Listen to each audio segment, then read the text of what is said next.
भोजपुरी के बहुत ही शानदार कविता फिर आप सबके एक बार बीच में आइल बा।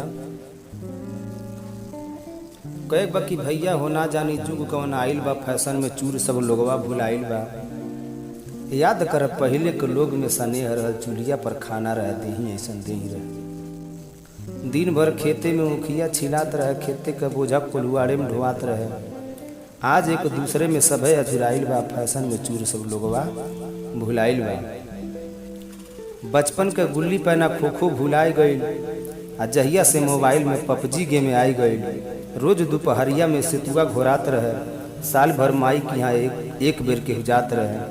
आ भेली के छोड़ रसगुल्ला में भुलाइल बा, आ फैशन में लोग सब लोगवा भुलाइल बा। धोती या कुर्ता में सबके मुछिया के शान रहे, माई 100 साल जिए यह अरमान रहे। नया युग में माई दादा भइल बड़े बोझा, हमें हरी के कहन रह अखिए के सोझा।